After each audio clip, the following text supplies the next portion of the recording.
Things were very easy. After 1 year, I got this extraordinary job, which I would never have gotten in New York. I was teaching at an art college. You were allowed to teach whatever you wanted to teach. So I taught women's studies, and I taught aesthetics and children's literature.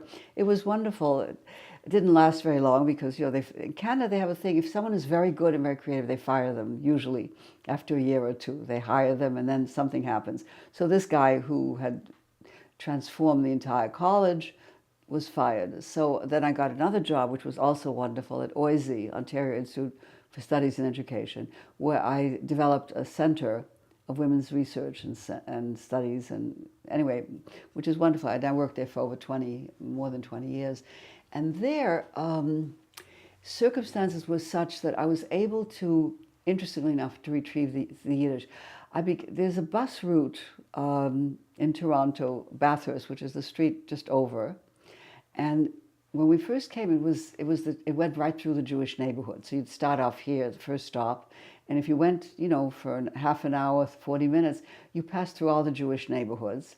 And there were a lot of survivors in Toronto, and they spoke Yiddish. So I would ride on this bus and hear Yiddish, and I longed for it. I used to sometimes just take the bus so I could hear Yiddish.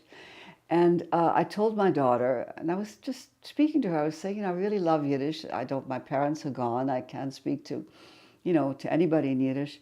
And I had just done a book on women in time. So my daughter, bless her heart, said, take your own time now. Go somewhere. And at that time, Oxford was beginning. I think they had already done 2 or 3 courses. I think I went in '89, so I think it had been established by this point. A 1 month, course. And I took a year's leave from school, from OISE, and I went to Oxford. And it changed my whole life. It changed every direction.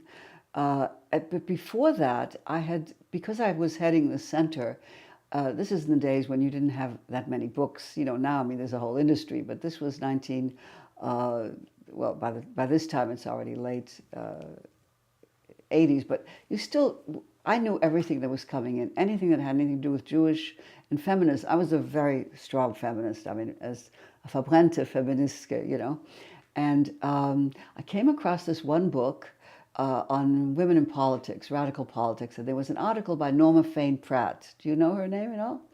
Okay, so she wrote a wonderful article about radical Yiddish women writers. I think she had the dates. I forget exactly the dates. It's a very wonderful piece. It's a classic.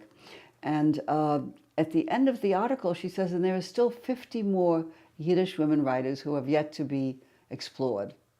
And this was like, for me, an opening. This was what opened the world for me.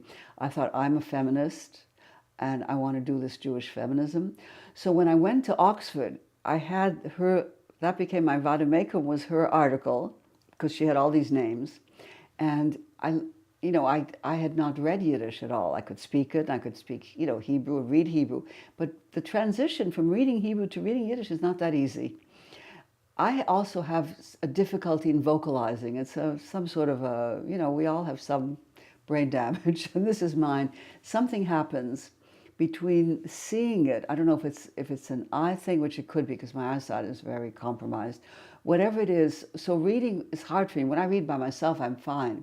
But when I had to read out loud, but still, at the end of 1 month, I was ready to do research in Yiddish.